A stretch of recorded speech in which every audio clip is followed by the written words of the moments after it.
ఎక్కడ ఉన్నాం గోవాలో ఫ్రస్ట్రేషన్ వచ్చేసి బీపీ పెరిగిపోయింది. నాకేంటంటే అది నువ్వు అన్నావు కదా మేనిఫెస్టేషన్ ఇట్లాంటివి గలీజ్ పనులన్నీ అయితాయి నాకు.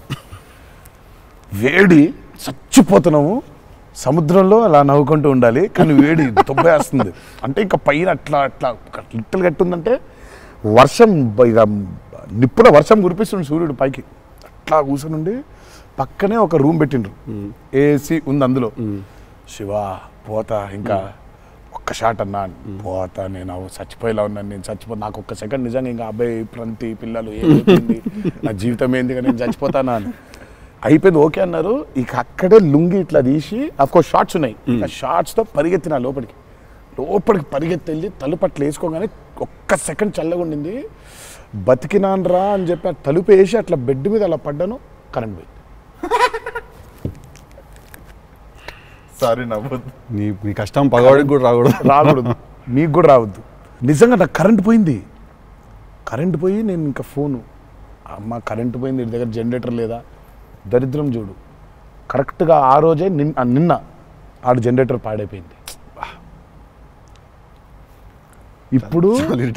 ఇప్పుడు బయటికి వెళ్తే ఒక టార్చర్, లోపల ఉంటేమో అవన్ అయిపోయింది ఇది. ఇక ఇప్పుడు నేను లోపల, ఇప్పుడు బయట ఒక చికెన్ లాగా ఫ్రై అయిపోవాలా, తందూరు అవ్వాలా, లేకపోతే లోపల ఇడ్లీ లాగా స్టీమ్ అవ్వాలా. ఈ మీమాంసలో సౌత్ ఇండియన్ ఇంకా ఏంటో ఇది అసలు నా వల్ల బనీని చింపేద్దాం అనుకున్నా, అసలు నాకేం అర్థం అవట్లేదు. ఎందుకు జరుగుతుంది ఇట్లా? ఎందుకు నేనేం పాపం చేశాను? ఇలా జరుగుతుంటే ఒక అరగంట పోయింది, 40 నిమిషాలకి కరెంట్ వచ్చింది. 40 నిమిషాలకి కరెంట్ వచ్చింది, షాట్ రెడీ అన్నారు. సరే ఇప్పుడు నేను చెప్తా, ఇంకా అవ్వలేదు. ఇప్పుడు ఇది ఎంతసేపు అవుద్ది వేడి, ఇది చల్లబడాలి కదా, ఇది చల్లబడేలోపు టైం లేదు. ఇది చల్లబడాలంటే ఆ రూము ఆ పర్టికులర్ మూమెంట్లో ఈజీగా 15-20 నిమిషాలు పడుతుంది. ఈలోపు షార్ట్ రెడీ అన్నారు. సరే షార్ట్ రెడీ కదా అని చెప్పి మూసిన కర్టన్ ఇట్లా తెరిచిన, షార్ట్ రెడీ కదా శివ ఎక్కడున్నాడని చూద్దామని. ఈ కర్టన్ ఇట్లా తెరిచేసరికి ఈయన రాజసుందర మాస్టర్ పరిగెడుతున్నారు నా రూమ్ వైపు.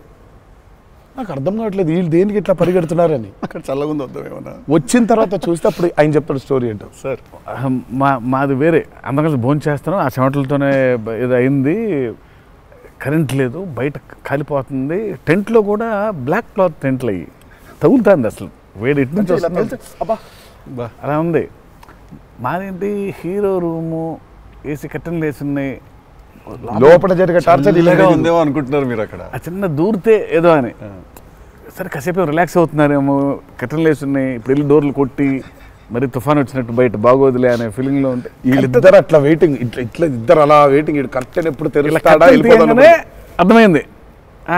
చిన్న ఉన్నారు, చూస్తున్నారు మనల్ని, పరిగెత్తుదాం లోపలికి ఏసీ కోసమని వచ్చాడు. ఎక్కడికన్నా చచ్చిపోతున్నా అన్న, అయిపో అవ్వట్లేదండి, ఇక్కడ కూడా అట్లాగింది పరిస్థితి, ఏం పెద్ద లేదు, రండి ఇదే ఇంత వేడిగా ఉంది అన్నట్టు.